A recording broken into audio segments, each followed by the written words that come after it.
राम के दुई रे ललनवा जंगल बीचे जन्मेनी जंगल बीचे जन्मेनी हो। रामा के दुई रे ललनवा जंगल बीचे जन्मे जंगल बीचे जन्मेनी हो। सखिया सीता के नयन के पुतरिया कुसुम जैसन सुंदर कुसुम जैसन सुंदर हो। सखिया सीता के नरमी जी गरियाता फूल जैसन सुंदर फूल जैसन सुंदर हो। सीता के नरमी जी गरियाता फूल जैसन सुंदर हो। ललना हिरनी के जैसे नयनवा जंगल बीचे सिसकई जंगल बीचे सिसकई हो। सखिया हिरनी के जैसन नयनवा जंगल बीचे सिसकई जंगल बीचे सिसकई हो। लवकुश के मोहनी सूरतिया सीतानी हारई सीतानी हारई हो। सखिया धीरे धीरे पलना झूलावई मन ही मन सोचई माने है मन सोचई हो।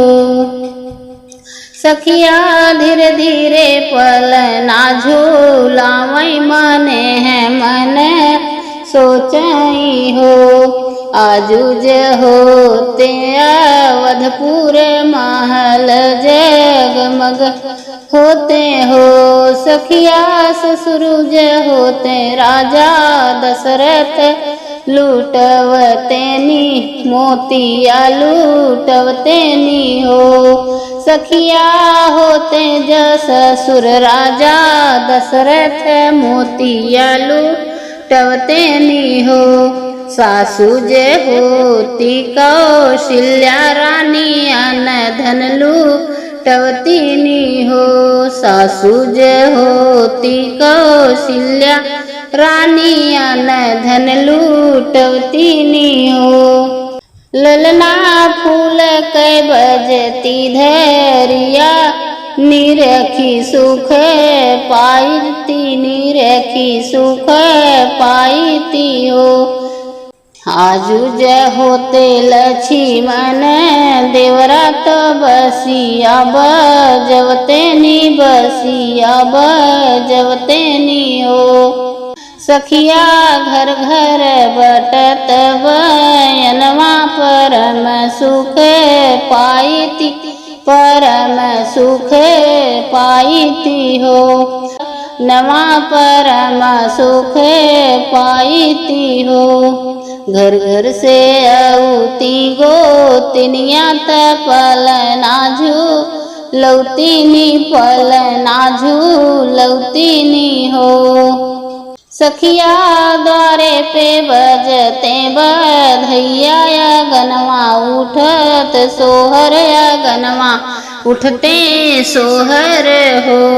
सखिया द्वारे पे बजते बधैया गनवा उठते सोहर गनवा उठत सोहर हो। ऋषि वाल्मीकि जी के आश्रम लवकुश हमरे खेलई लवकुश हमरे खेलई हो।